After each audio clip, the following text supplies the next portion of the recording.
I sat down, and my cousin who was visiting said, "You're not getting on the plane to Taipei tomorrow until we go to a doctor, an emergency room, and figure out what is wrong with you, Sue." So we went to an ER. They did a CAT scan, and the attending nurse was so sweet. And she's like, "Oh, it's Meniere's disease. Meniere's disease is a vertigo problem in your inner ear." I'm like, yeah. Well, the results came back, and they said, it's good news and bad news. The bad news is you have a brain tumor. Oh. It's very large. The good news is it's an operable one, and it's benign, but it's pressing on your brainstem. So you're going to have to, we'll put you in an ambulance and take you to Mass General. Because I was like a professional student. I love studying. I love being at university and college. I'm very curious. I love to learn. But the partying was out of control. So it took a while. And I finally settled down and graduated with honors and all that stuff. Wow. From 15 years to graduating with honors, that's pretty cool. Got your SHIT together. Yes, I did. Yes, you did.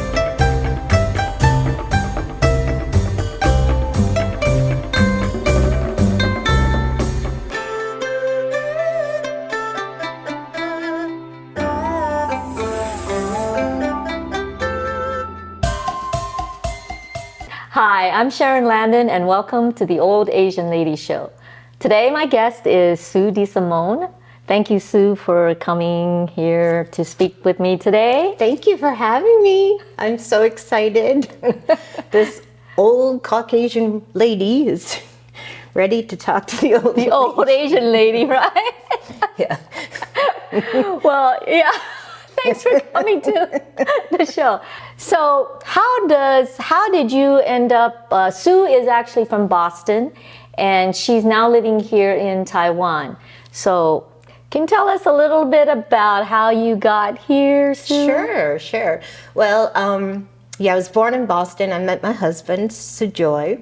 He's originally from India, in Boston, at Boston University, where I was going to school.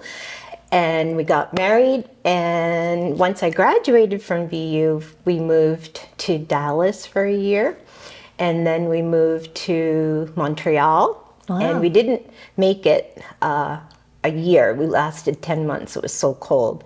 And he's an electrical engineer. So he applied for a job in San Diego, got the job. So we lived in San Diego from 1997 till 2007. But he was finding that because of his job, because manufacturing is all over Asia, especially China, Taiwan, he was finding that he was traveling here a lot. And so he presented the idea to his company, "Hey, how about we set up an Asian division?" And they said, "Okay," but he's so sweet. He said, "I want to move my family here for 6 months to see how they like it." So in 2005, we lived here for 6 months in Tianmu, and we really liked it. Anjali was 7, my daughter, and she couldn't get into the American school. It was too late, so she went to the Adventist school up in Yangmingshan. So we took some time off to explore, and got a really cute apartment. And I have to say, I wouldn't be here if not for Sujoy's business partner here in Asia, Thomas, and his wife, Alice. His family, they're like family to us, and they made everything so smooth. They did everything for us. I hear these nightmares of foreigners when they come here. It's really hard. It can be very difficult to navigate. Did they know each other before? Yeah, because he tried to do what Sujoy was doing, and he was a customer. But then they said, "Hey, let's, Sujoy has everything in here. It's his baby, this camera, and from manufacturing." And so they teamed up, and Thomas opened, got the backing from his family, borrowed some money, and they set it up here, the Asian division. And so we stayed here for 6 months, and I really enjoyed it because, like I said, they found us the cutest apartment right near Suchong, the market and all the stores. It was so convenient. So, and I used to go up the mountain with Anjali to school and volunteer because, you know, I had a lot of time on my hands, and I was a teacher in San Diego. And so I helped out there, and yeah, we really, really enjoyed it. So And after 6 months, you guys lived here for 6 months, and then you decided, okay, we're going to stay. This is it. Yeah. So it took some time to get everything in order. So we officially moved here, packed up everything, and moved here in 2007. Okay. So that, I mean, that's interesting that, I mean, it was really good. Like you said, Sujoy was really sweet about allowing you guys kind of to test it out and stuff, because that isn't often the case. A lot of expat wives, they just get told, hey, honey, we're going to move to such and such or wherever like that. And then they're off the next you know, 3 months or something like that. It was really thoughtful. Yeah. He's like that. So, I mean, were you excited when he first talked about moving or staying there in Taiwan? Were you kind of a little bit like, all right, we're gonna go try it out? You know, what was your mindset at the time? I was excited. My mom was not excited because her only granddaughter. Right. She's like, that's so far. That's so far. But then sadly, she passed away in 2004. Oh, so about that. So yeah. So you're excited. How about Angeli? What did she think, or did she even know, or was she aware? Oh yeah. Because she was in the first time, first grade. No, I'm getting confused. 7. She was in 2nd grade. And she liked it. She wasn't crazy about the Adventist school, because even at that age, you know, it's a religious school. Yeah. And she got all A's in her religion, but she was saying, "Mom, there's no such thing as God." This 7-year-old telling me this. Very interesting. Yeah. But no, she enjoyed it. She has an adventurous spirit.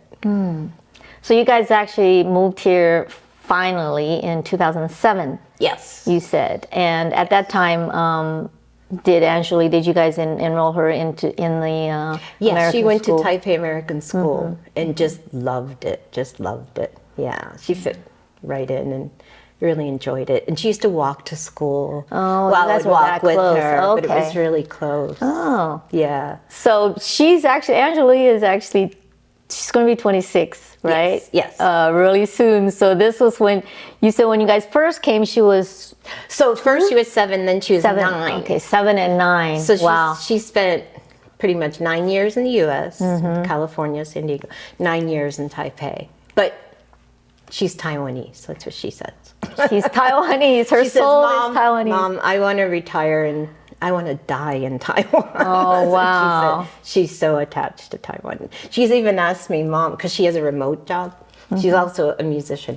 But she said, Mom, can I, maybe in a couple of years when I get fed up with my job, do you think I can just come and live with you guys for a couple of years? I'm like, oh, please, you know, that would be amazing. Because I went through a horrible empty nest period when she went to the UK. Right, for university. Yeah. Stuff. Now she's in New York. Yeah. So you're kind of still missing her, but you know, you're okay with the status quo in terms of her being away. Doing her thing. And you know, WhatsApp and you know. Yeah, communication. Video is so, chatting. yeah, exactly. If not for that, it'd be hard. You know. But we don't talk a lot. I don't want to get in her business and be busybody like my father was. So she does her own thing. She's very independent. Yeah. So after you guys moved back here again, was there a point, you just said that Angeli was like, oh, she always just wants to live here forever, or she's Taiwanese. But for you, was it the same kind of journey? I mean, did you have issues? Okay. No. Issues. I always thought that we would move back. I Okay. thought this was temporary. I thought maybe, well, the Taipei American School is amazing. and we wouldn't have had the opportunity in the U.S. to go to such a great school. So, but I thought, okay, once she graduates, you know, older, can move back. That was my thinking. But no, I went through a lot of tough times, ups and downs, but all my life I've battled depression. So, like I mentioned before, when she went to university, that's when it really fell apart for me. Yeah. It was really hard. And I was playing the victim then. I was like, oh, you know, why You mean me? like what? And Yeah, this isn't my country. I miss my country. I want my country. But And this was after 9 years that you had been in Taiwan by the time she went to university. Yes. So it was I just still taking had a that long longing time. for home. Well, And my language, like for a long time, it was like I went back almost every year before COVID, and it was just to hear my language because I'd walk around here. Now my Chinese is much better. I've been working on my Chinese. That's good. But like, just feel alienated and just to hear English being spoken. I miss that. Yeah. And my friends. And yeah. don't have much family, but yeah. You know, it's interesting. So like, was there ever a point, for example, before Angeli left that you just, I know you always thought you guys would leave, but was there a point where you just said, you know what, I can't. I'm going to go back to the States. I'm not going to stay here. I can't deal with it. Yeah, and we talked about that. Joy would say, just go back. And I was like, okay, I'll work at Starbucks, sort of like, but then I thought, what am I going to do? What am I going to do? So I think there was a turning point. What really helped me was, we'll get into how we met, but becoming a part of a community here, the Red Room. So we can talk about the Red Room, but feeling more just Connected or something, that's right. it, connected. But what also helped me was being more serious about Chinese. And I have a wonderful Ishan, my friend, who moved to California recently. Oh, really? But she had so much patience because I would study Chinese and then give it up and go back to it. But she never gave up on me. And now because of Duolingo, I am like, I love it. I love it. And it has improved my Chinese because I have the basis of trying for so many years, but I never gave up on my Chinese. So now that I think learning language that's when it started to turn around for me. I felt connected. We recently moved to Yangmingshan, and it's a nice neighborhood there. And you get to know your neighbors. You have a beautiful house. Thank you. Yeah, and a beautiful view I'm too. So blessed. Yeah. So it's only in this past year, Sejoy's mother is here. She lives with us now from India. She's been here for a couple of years, and even just this past year, there are always challenges when your in-laws live with you, but she's a gem. But I started to feel a little resentful because I was thinking too much in the future. I was saying, well, I don't want to die here. Like Anjali's saying she wants to die here. I'm 61. And so my mother-in-law is like, why are you thinking about death? I don't even think about death. And she's 86. And I said, because you're here. And it just came out of me. It was so mean-spirited. It's not like me. It's just, this is home. This is home. I'm looking forward to going in the spring to the States, but this is really home. I have so many connections now. Right, and you feel that it's because of the Duolingo language app? Duolingo really helped getting to know my neighbors, like feeling, like not feeling so alienated. I have a lot of friends who I met through the Red Room that live near us, so your friends are your family. Yeah, it's important. So we're very, very close. Yeah, I actually did a course, the Duolingo thing as well, 3 or 4 years ago, and because my language Chinese is a little bit more advanced than yours, even though I'm still learning too. And so by the time I finished it, it was kind of, I was looking for another level, but it only goes to a certain level. So I stopped using that. But it's really good for people that are beginning with the language. Yes. And I think it's really interesting that you know, with the language, you're able to feel more connected to the country. And people here are so kind, because even if you say 不好意思, you know, something like that, like, oh, 你的中文很好, you know. I think there's a double standard, because I feel like as long as you have a foreign face and you could say the worst pronunciation ever, pronunciation is bad. Your English is so good. Not you. I mean, you know, because just now you did pretty good. Okay. But thanks. but it's just so much more leeway given to somebody that speaks Chinese with a foreign face compared to someone that's Asian. It's funny because my sister is adopted. She's from Korea. Oh. And the first time she came here, she was so upset. She's Korean American. I mean, my family adopted her. She was 18 months. So she's American. And when she came here, everyone started speaking Mandarin to her. And she got really angry. And she's been here a few times, but she doesn't like coming to Taiwan. Well, I can kind of identify with that, because, you know, it's all about identity. I feel like when I first came back to Taiwan, actually, because I was adopted and left when I was 5 or 6. But when I first came back, I was 21, and we had moved from Maryland to Hawaii. And so when I look back at the pictures of what I was like, or what I wore, because I came from the States and I was such an American, and of course I didn't speak any Mandarin, and yeah, it was kind of a real big, huge resistance there for me, because I really wanted to show that I'm American, I am not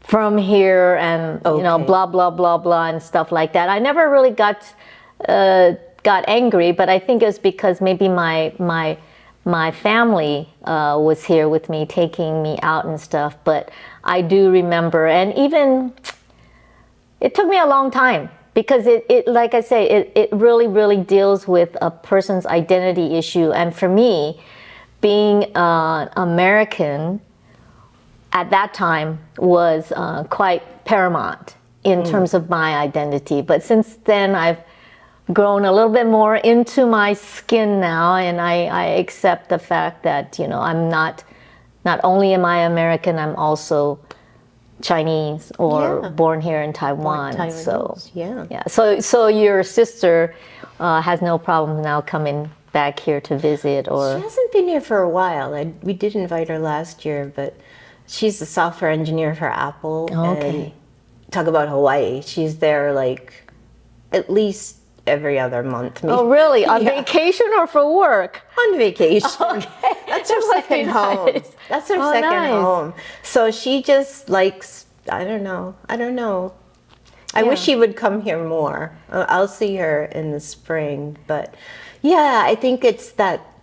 Yeah, it's very difficult being adopted, not having a white face, really, in the U.S. Yeah. She went through so much, so much prejudice. Yeah. You know, it's really hard. So she feels very comfortable. If she's going to relax, she'll go to Hawaii. So. Yeah, it's a real melting pot over there. But I mean, at the time, if I'm saying, is your sister older than you?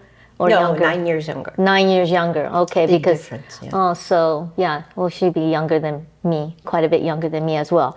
Because, you know, for me, living on the East Coast, because she grew up in Boston. Was it in Boston? Connecticut and Rhode Island. My dad, we moved. When I was 12 to. So at 11, that 12. time, even 9 years, there's not that many Asians in the That's school. another cool story, because. No.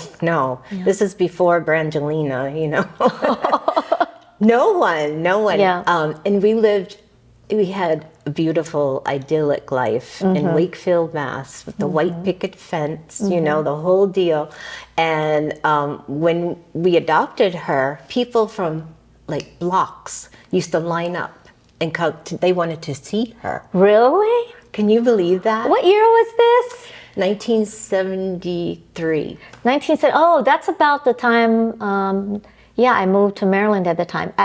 Connecticut is a lot more conservative. You think Well, that was because of Massachusetts. Oh, Massachusetts. No, Massachusetts was so liberal. Really? And then my dad got transferred to Groton, Connecticut. Okay. And actually, that was good. That was good because there are a lot of Navy brats in our area. Oh, your dad was in the Navy. He was a civil servant. He worked for the Department of Okay, because Defense. my dad was in the Navy. Oh, okay, okay. Yeah, so we moved around. That's why the first thing I thought is, when he got transferred, I was thinking, was it in military or something like that? Yeah. So we had a good time, but then my senior year, we moved to Rhode Island, and that was really difficult for my sister because they are not open-minded there. Right. Yeah. Luckily in Connecticut they were, but she went through a very, very difficult time. I can imagine. Yeah. I mean, I think by the time I got to junior high school, I was, there were only one or two Asians in my school as well. Okay. So all my friends were Caucasian. Yeah. But the fact about identity issues and who I was, that was a thing. And it was still a thing even when even in my 30s, 40s, I still had that identity thing. So were you here or in Hawaii then? no, I was working abroad. Oh, so I was in okay. China. I worked in China. I was in Australia, that's right. Philippines, so international. Oh, that's right. But so for your sister, has she come to grips with herself at this point? And how did you guys deal with her situation as a family? I mean, in terms of supporting or well, not? She really excelled in academics, so that was good. My mom really took her under her wing. So that was good. She found her way. She went to Wellesley, really good school, and UCSD and Brown. So I think she found, her peers. Her peers, Yeah. And then now she lives in San Francisco, and she's actually certified. She's a yoga instructor. Oh. She just picked that up. So I think yoga brought her a lot of peace and friends. The studio closed, unfortunately, but yeah. But It's she's all still about- working for Apple. Yeah. So it's all about finding community, like we were talking about from the beginning. Exactly, that's what being it here is. in Taiwan That's and what finding it is. community. Yeah. She did. She found her tribe. It's very important to find your tribe. Yes, exactly. I was reading. I meant to bring that to me, but on your Instagram account, you had posted a little saying from was it several things in earlier about some of the things or the challenges that you went through in your life. Were they all here in Taiwan, or was it after you came to Taiwan that all these things happened to you? Actually, the big one happened en route to moving to Taiwan. Okay. We had packed up in San Diego, and I had been having some issues. I was seeing lightning bolts. I had tinnitus. It started, I remember this, it started when, George W. Bush was campaigning, because I went to a Ralph Nader rally, and I was staying with a friend, and I heard this whoosh, whoosh, whoosh. What is that? And then I heard this ee, and I totally freaked out. Like, what is going on? So Joy got me a sound machine, and I calmed down. But I did go to the doctor to find out what is this, and he said, okay, I'll send you to a specialist. So the specialist did a full checkup. He said it could be this, or it could be a brain tumor. It could be a brain tumor. Oh, And I was like, brain tumor, right? And then I went to, because I did all this research, and I went to a dentist to have my mercury amalgams removed, because I thought, oh, mercury, I read it can be connected to tinnitus. So we took them all out, but I told him, I said, you know, my tongue is numb. It's like, your tongue is numb? He said, that is connected to the nerves back here. I said, oh, that's nice. And I didn't do anything. I didn't want to know. And so right before we were flying to Boston to say goodbye to my family, actually Cape Cod, I had horrible symptoms. I couldn't walk with it. Was like everything was spinning. I had terrible vertigo. I had horrible migraine headaches. So again, I went to the doctor and you see lightning bolts, and she said, "Oh, you have ocular migraines." I said, "Oh, okay." this is a different doctor. Or Yeah, no, my same family doctor. Oh, okay. Right before leaving, I just wanted to know, and I got on the plane. I was feeling just horrible, and we went to Plymouth, Mass, and I was with my cousin, and we did some sightseeing before we got on the plane the next day. Well, we were scheduled to go on the plane the next day, and I had to sit down. We were on the Mayflower. I remember this. I sat down, and my cousin who was visiting said, "You're not getting on the plane to Taipei tomorrow until we go to a doctor, an emergency room, and figure out what is wrong with you, Sue." So we went to an ER. They did a CAT scan, and the attending nurse was so sweet. And she's like, "Oh, I think it's Meniere's disease. Meniere's disease is a vertigo problem in your inner ear." I'm like, yeah. Well, the results came back, and they said, it's good news and bad news. The bad news is you have a brain tumor. Oh. It's very large. The good news is it's an operable one, and it's benign, but it's pressing on your brainstem. So you're going to have to put you in an ambulance and take you to Mass General. And when the attending nurse heard that, she cried. wow. But I was relieved because I knew I had a brain tumor. But the doctor told you that you had a brain tumor earlier. No, he said, that's something back here, you should get it checked. He didn't say it, that was an oral surgeon. You should get that checked, Sue. Like, yeah, right. Denial. It's amazing how you can fool yourself. But Yeah.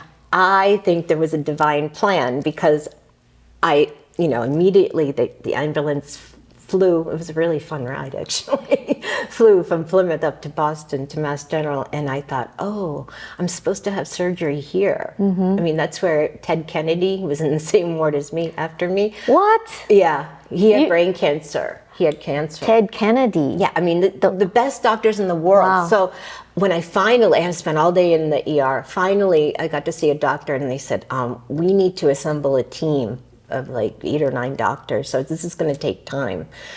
So they put me in a room, and I said, I'm not going to wait here for 4 or 5 days. I want to leave. I don't want to just sit here. And they said, I don't know if that's a good idea, but I always get my way. So yeah, I ended up having a 12-hour brain surgery. Wow. Yeah. So they took out a big tumor. Yeah, I named from it your brain. Fred. You named it Fred. Okay. Well, that's putting a light thing, light touch on things. And then when it was removed, everyone said, Fred is dead. Sorry. So it was the size of a hacky sack, actually. That's why it took 12 hours. They had to carefully. And what happened was it was wrapped around an auditory nerve and a facial nerve.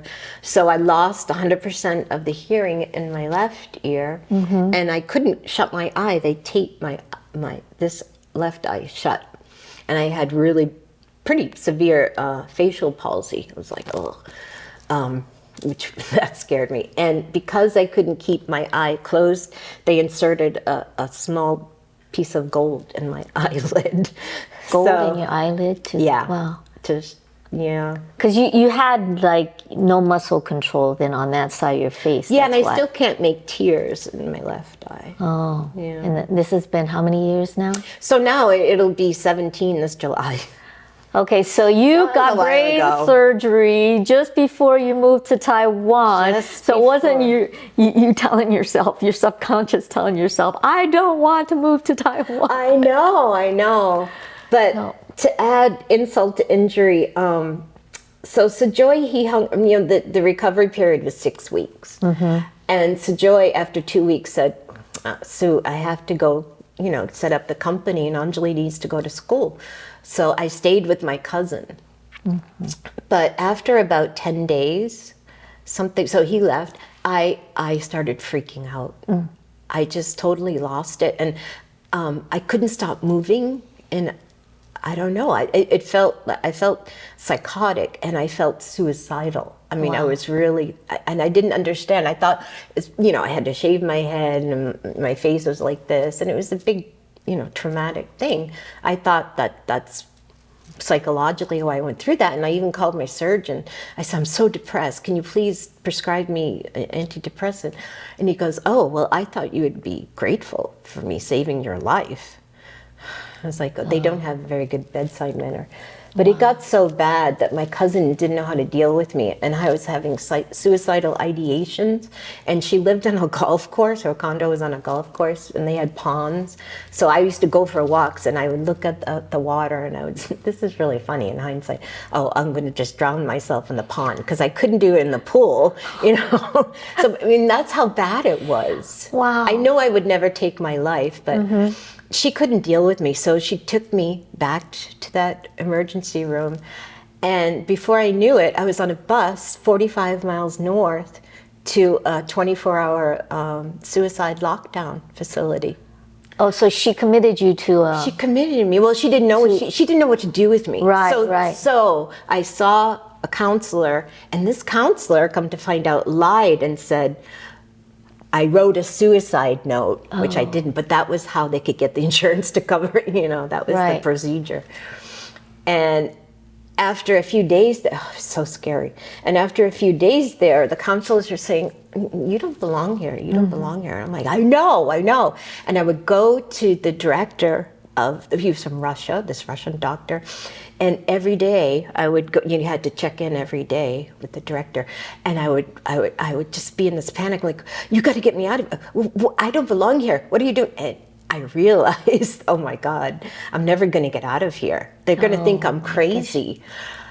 So Sojoy was beside himself. And he called one of his best friends, college friends, who, they're very religious, him and his wife. His wife's dad was a pastor. They're Episcopalian. And they came to visit me after 4 days. And they brought a Bible. And actually, they had the Old Testament, that people could read, or New Testament, I'm sorry. And I kept that under my pillow. And it was, the room was terrible. The blanket was threadbare. The air was blowing on. It was just a miserable experience. Anyway, they came and they prayed with me. We went into a conference room and they prayed with me. And I was ready. I was just so relieved that, that they came to help me. And then, they left, and I realized, I need to have a plan. I need to present something to this doctor that shows that I'm in control, I know what I'm doing, and Jesus saved me. I'm going to lie about that. So Jesus saved me. So I went in with a legal pad, I remember this, and I wrote down, when I go to Taiwan, blah, blah, blah, blah, blah. Oh, and then a big thing is that my doctor mentioned, I don't know if acupuncture works, but I know you're going to Taiwan. Give it a try. It might help.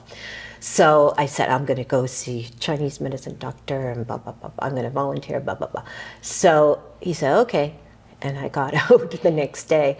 And I always said that, I faked being born again, but actually they saved me. They took me into their home. And I still left 2 weeks, or I didn't stay the full 6 weeks. I left after 1 month and came to Taiwan. Okay, so when you came to Taiwan, were you over your suicidal tendencies or thinking about that, or was that just a phase that happened because? I was still very, very depressed, but hopeful. I got a first class ticket, never went first class before. And it's just so weird though. I had to be wheeled in a wheelchair. And so Joy said, oh my God, when they wheeled you in, I just looked awful. But I had hope, especially with the Chinese medicine. But what happened here was I found this wonderful GP in Tianmu his name is Dr. Gao. And when I told him my story, I broke down and cried. And he took my hands and he said, Sue, of course you're upset. You're going through PTSD, And he said, don't worry. I lost my hearing once. And this wonderful Chinese medicine doctor was able to give me my hearing back. He lost it for a week and it came back. I said, oh, thank you. So I went to this Chinese Dr. Chung, this wonderful man. And he was so calm, and he would, pat, give me the acupuncture and pat my arm, and they put this. It's called moxibustion. They light. It looks like a big fat cigarette of mugwort, and that helps the qi to move. So, but I love the smell, and he would play Buddhist music, and so it was really healing. So I walked from our apartment to 3 times a week. I went for that. And I also know a lot about holistic health, so I started to take mushroom extract. Paul Stamets is a very famous mycologist or whatever. So I took that, but this doctor gave me this mixture of herbs, and I had to buy this kettle, and every day I had to distill it. I had to put a bunch of water, let it distill for a couple of hours, and I drank this. I called it my cauldron. So this is right up my alley because I love natural healing, herbs and everything. So I took the mushrooms, had the mushrooms. When you talk about mushrooms, it sounds like no, not those mushrooms. Not those mushrooms. But there were mushrooms also in his mixture. He wouldn't tell me what it was. It was a secret. But after a few months, my facial palsy really improved. I had horrible pain here, and it got better. So it took 2 years of going to, I cut down from 3 to 2 to once a week. And then at the end of 2 years, he and Dr. Gao took me out for dinner with such joy. Amazing. So it was just amazing. I always say, okay, in the US, they cured me, but I was healed in Taiwan. Right. Yeah. It's complementary medicine, right? You need both. Yeah, I think so. I mean, a lot of people don't believe that I think it's called TCM. TCM. Traditional Chinese medicine works. But I think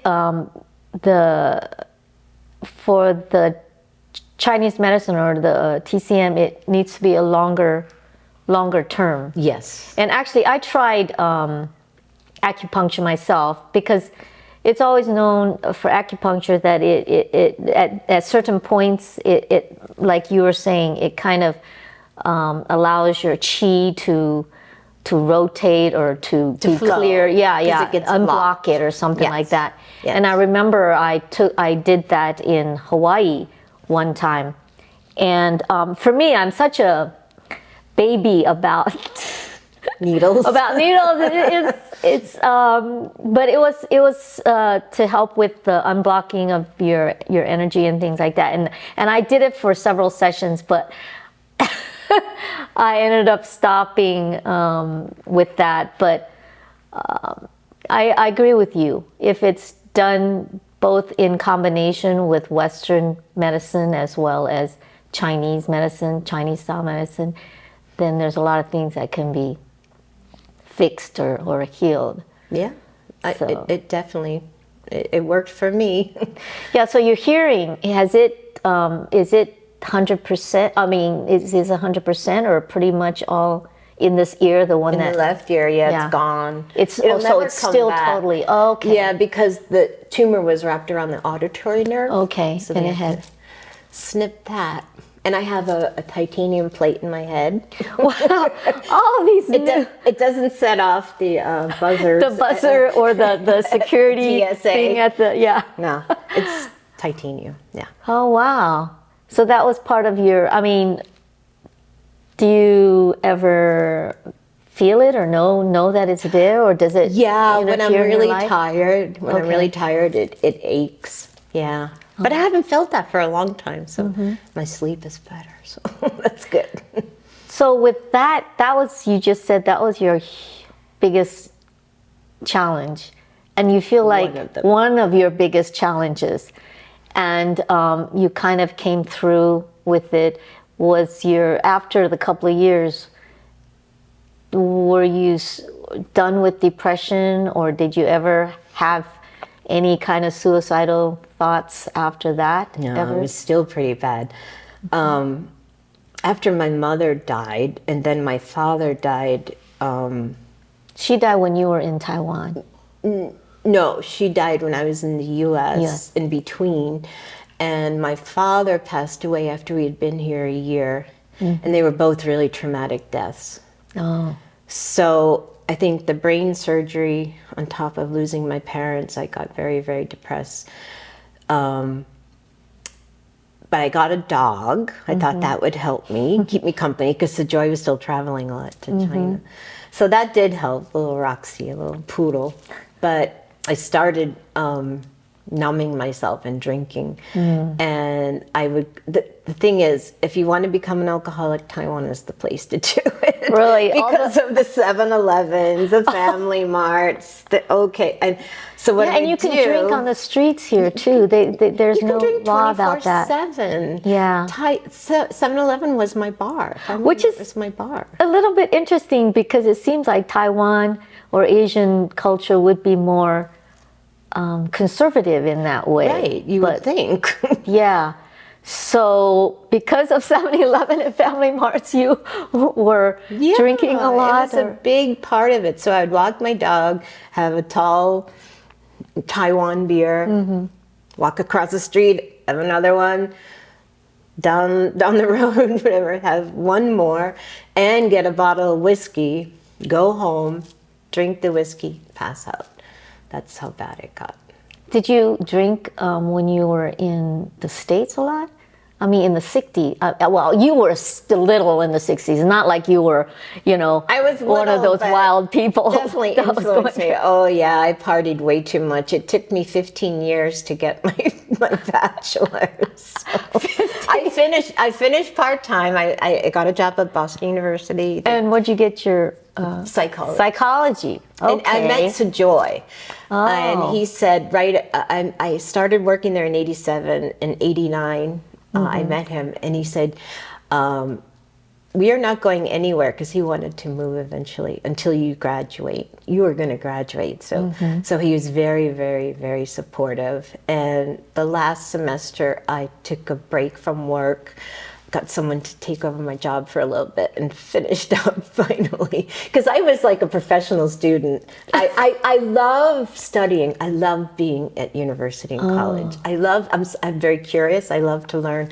But the partying was out of control. So it took a while. And I finally settled down and graduated with honors and all that stuff. Wow. From 15 years to graduating with honors, that's pretty cool.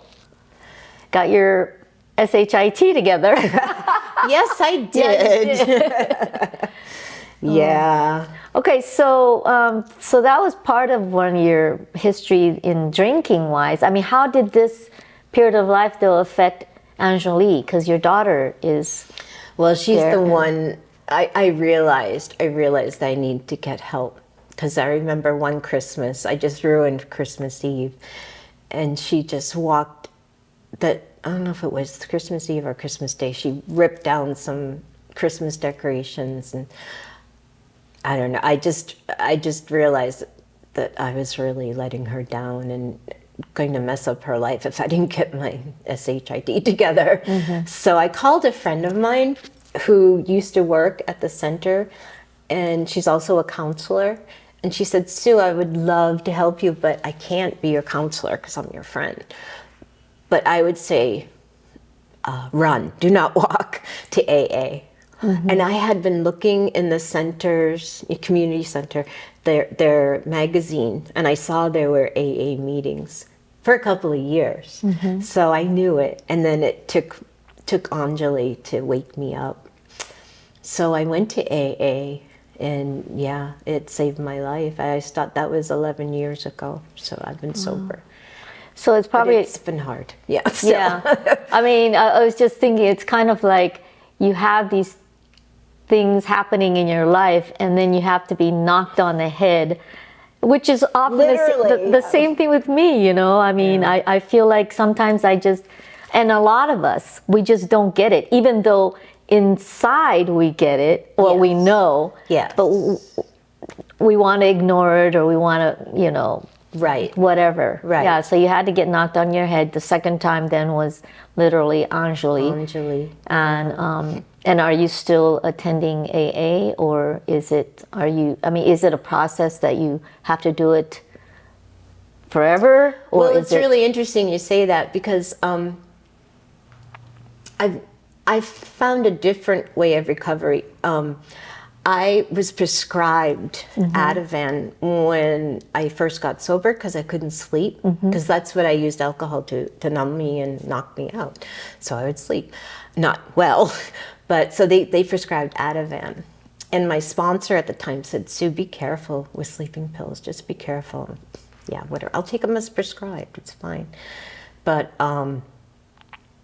I did take them as prescribed. Along the way, I've had relapses, and it's been about 8 months. I did relapse, and it was pretty bad.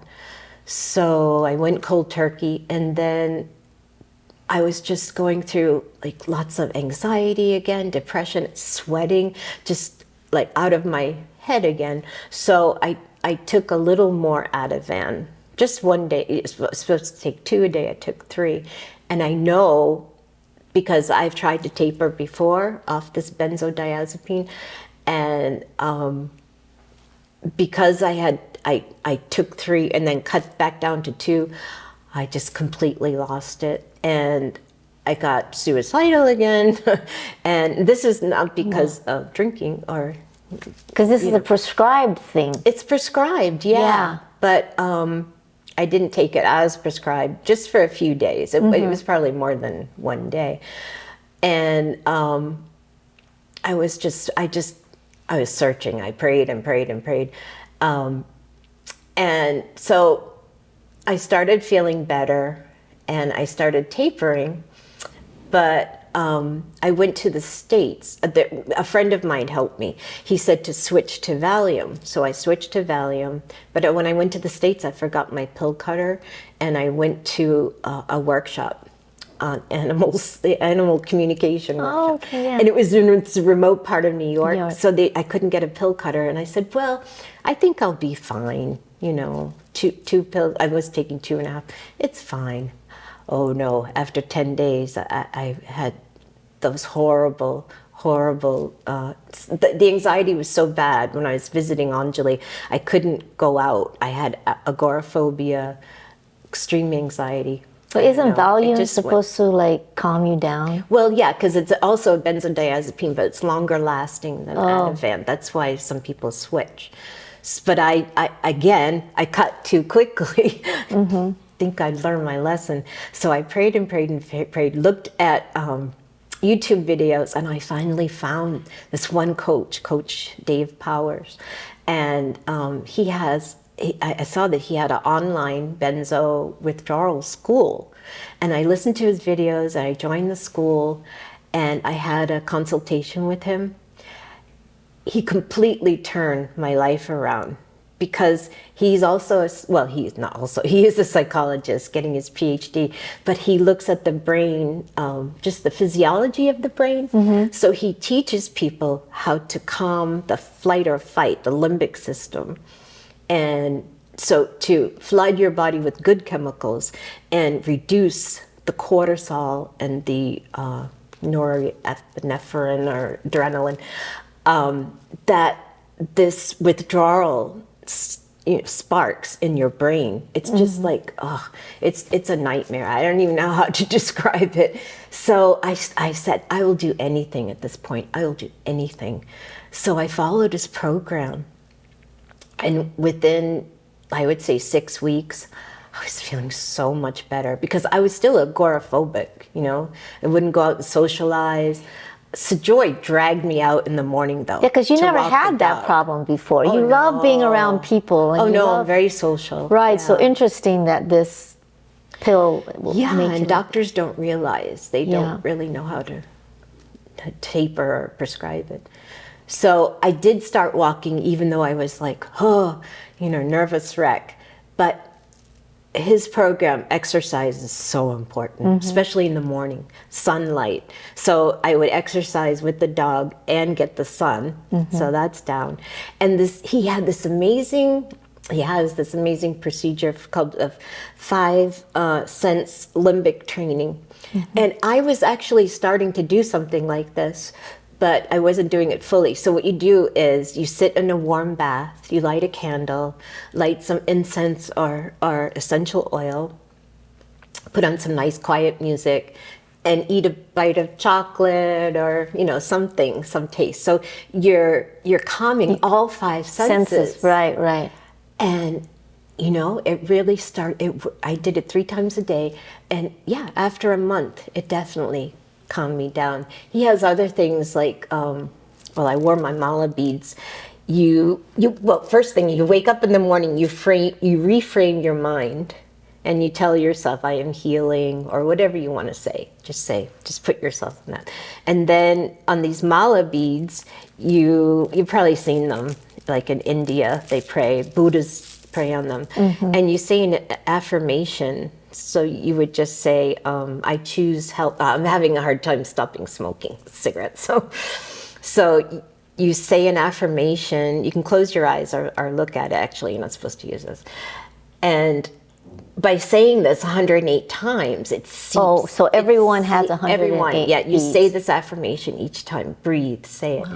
And it seeps into your subconscious. Oh. So you say, I am calm, I am calm, I am calm, because I was just a nervous wreck. So all of these things. And he has this online community where people are sharing their stories. Everything is positive, everything. Music therapy, art therapy, people share their struggles. So that's another community I got involved in. Yeah. And then a friend of mine introduced me, I had been introduced in my 20s to Nichiren Buddhism, which is the Nam-myoho Renge Kyo, which Tina Turner did. It's like a repetition of... A mantra, yeah. Right, It's the mantras. Lotus Sutra. Right. And she said, Sue, just do this for a month. Just say Nam-myoho Renge Kyo. And she helped me set up an altar and everything. But I did that for a month. So that in combination with Coach Power's school, it totally turned my life around. I can say I've never been this much at peace. I feel pure joy. I'm 61 years old. I can't wait. I can't wait for the rest of my 60s. So I went from this, you know, where am I going to go? You know, am I going to die? I'll die here, yeah, but I'm going to live here first. Yeah, that's really, really cool because a lot of times people that have gone through the challenges, prescription drugs and all of that kind of stuff, or alcohol, they don't come out of it. You know, so many people don't come out of it. But the fact that you still had some consciousness in your brain in terms of wanting to find help and knowing you needed to find help and being able to find it, that's just a lot of, yeah. Yeah, I just never gave up because I want to feel good. I would see people so happy, you know, I don't go on Instagram and Facebook too much, but, you know, why can't I be happy? Why can't I enjoy this beautiful country? Now I do. I'm all in. You know, I started substitute teaching, back to Chinese. I did a fundraiser for a friend at Rendezvous. I volunteer at an orphanage here, Harmony Home. Wow. I do music because I'm trained in music and movement. When I came here, I started that training. Yeah, so I think you mentioned before that you use music and you, or is it music or something like that to teach children English? Yes. Yes. Yeah. Well, I was trained in kinder music and something called Orff. And when you're singing and doing the movements, you're using both sides of the brain. But you can teach them actions like up. You know, there's a song, arriba means up, abajo means down. I did that with Spanish, but confuse these little minds. But so you're using both sides. So it's just a fun way. It's a fun way to teach, because I was tutoring. I answered an ad in TLIT. It's a website for teaching jobs here, and the mom said must be fun, she doesn't want her kids going to bushy bonds. So I did like clay work, puppets. I have puppets. So I just make it fun. But music, definitely it's a good way to teach kids. Do you find music. that they progress? I mean, the kids actually learn and progress compared to, because the teaching system for English anyway here in Taiwan is quite different, and a lot of people that I know or students that I know, they don't like to learn English because they basically learn English to take a test, and then and it's all by memory. It's a lot of that, so they don't necessarily understand what that they're doing. So do you find that for your kids that you were teaching, that they really are able to retain it, or do you find that Chinese kids have a different way of learning, or is there a difference? Well, it's funny because I would say it's not just music. For this brother and sister that I taught, it was a lot of conversation too, just talking about your day. And I asked their mother, I said, Chelsea, now she's 7, but she picked up English so quickly. I said, does she speak English with anyone else? And she said, no, just you. So this wonderful school that I got, where I got a job, they don't even call it kindergarten, but their whole deal is no books, none of those, printable ABC code. No, it's all conversation and activities like cooking or field trips. So I think Taiwan is slowly starting to change, because I have another friend who got a job, and all she does, this is a wonderful job, it's middle school, but she just goes for maybe 10 minutes a day. She'll just talk to the kids, and then she'll just sit there and they come up to her. See, they're making English, like a lot of the Taiwanese are afraid to speak English. Yes. So they're seeing, maybe our ways aren't working. So no, changes are slowly happening. Yeah, slowly happening. I remember that a couple of years ago, I was teaching junior improv to Chinese kids in the Bushi band. And it was all about, the course, again, them learning English in a fun way with exercises and things, and it really makes them have to think in English based on the games that we play. Yes. So it's a good thing, because I think Taiwan. Did you ever hear? I think that they're aiming to have totally, I think, bilingual or something like that by 2030. So they're moving the buttons up a little bit. I don't know if it'll be totally bilingual then. I hope so. But yeah, I see the changes. They're also incorporating into public school IB programs, International Baccalaureate. I have a friend who's doing that. So because more and more students are wanting to go abroad. Right. That's the UK system, is that right? The IB? Yes. Yeah, they use it in the States too, but I think it is UK. Yeah, a little bit different than the US. Yeah, you get a separate system. certificate in that. Yeah, Anjali did that at TAS. Yeah. Okay. And is that why she chose to go to UK to study? I mean, how did you guys feel about that, her going to the UK compared to going to the US? We were all for it.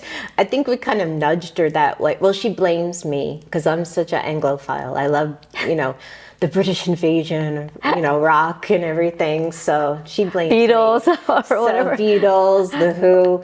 So no, she wanted to. Also, the big plus in the UK, it's 3 years. Oh. So, yeah. Oh, to get your bachelor's bachelor's, it's 3 and then years. just 1 year for her master's. So, no, she was. We kind of forced it though for her to go to a campus, a remote country campus, which she kind of put up a stink. But now looking back, she says, "Yeah, Mama and Dad, I'm glad you sent me there." Yeah. Why did you guys do that? Why? Why did you send her to a remote? Well, especially see, I went to many universities, but the last one was Boston University, which doesn't have a campus. I didn't get to know any of the students, Oh, okay. my fellow students. So we wanted, he especially, he always says the best years of his life were his college days in India. Thanks a lot. But, but it's true. Carefree and just, that's a time, to bond with people. So he thought to get the full college experience, to bond with others. So she did drama. She met she really didn't like most of the people there, to be honest. They're very posh.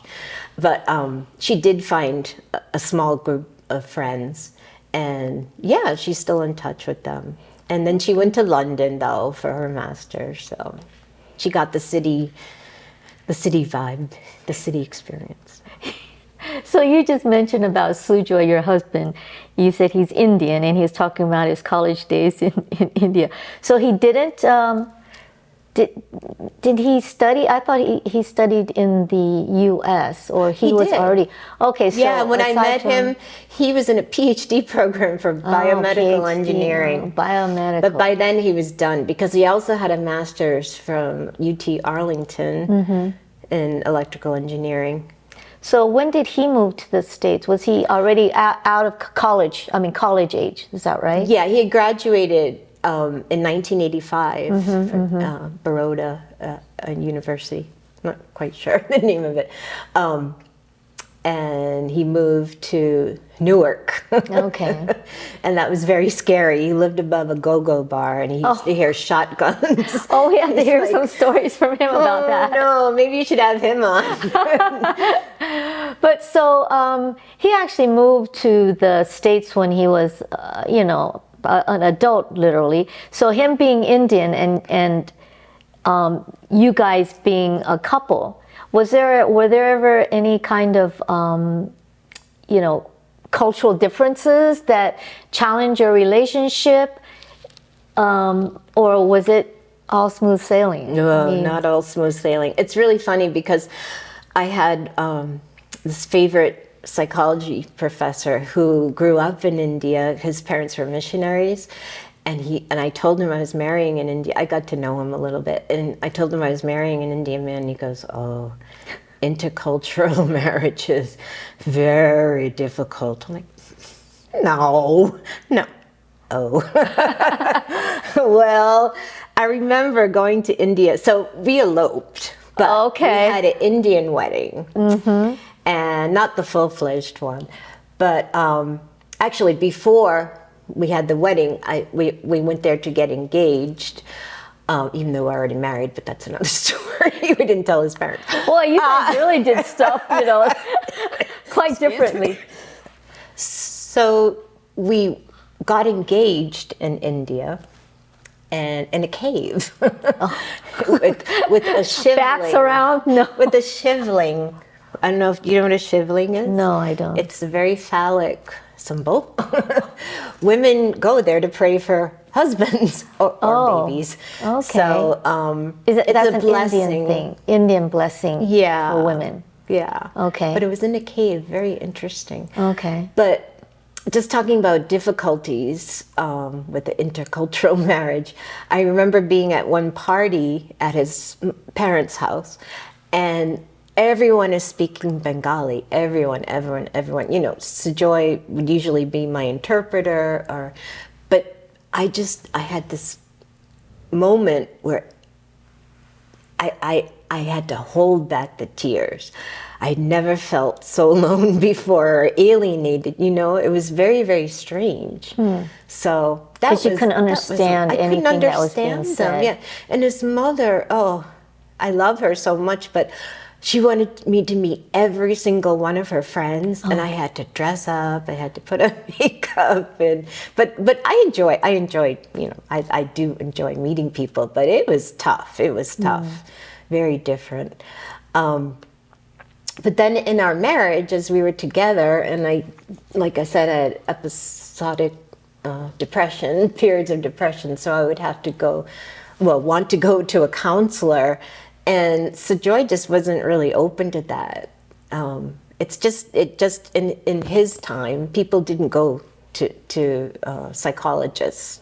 Yeah, I was wondering, is it because, like, for example, in Taiwan, psychology and people going to counseling is quite rare, because in the culture, I think most people don't want other people to know that they're having problems, because it's an issue about faith, yeah. And losing it if somebody knows you have a mental problem or you have problems within the family or something. Was that something that in this I don't case? know if it was as much faith as just not understanding, because look at you, Sue. You'd say you have everything. You know, all of your problems are in your head. You know, if you want to know suffering, I'll show you suffering, you know, in the slums of Calcutta. Right, you know, right. How dare you Americans, you know? You know, so it took a while for him to understand. But then I saw his point, and, you know, as I evolved spiritually, I started to see the big difference, I think, in Asian and Western culture is that the focus is on the individual in the Western culture. Yeah. And family is everything in Asia. Yeah. And so I just became very, very, very selfish and kind of victimizing myself. And he's like, Sue, you just don't care. You just don't care. So I started, like I said, my Buddhism and everything. I just opened up. I just opened up, and I became happier because I wanted to see, like with his, for instance, his mother being here. You know, I'm so happy to help her, to serve her, because she's an amazing woman, and dedicated her whole life to her husband and her son. But I like that we're a tight family unit, you know, and we I would say, we're closer than ever, but we tolerate each other. Like I tell Anjali, I'm like, I'm always rolling my eyes behind her back, and she goes, Mom, we're all rolling our eyes behind each other's back. So, but yeah, it's been something. It's been interesting challenge, right? Yes. Yeah. Well, so sorry. What was I thinking? Yeah, pause for a second.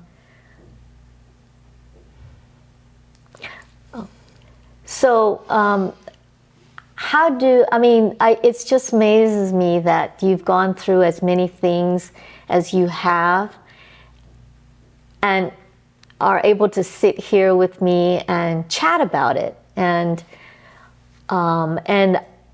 I don't know how many other people in the world have the same challenges that you have had, but I hope that they're able to learn from it, because for me,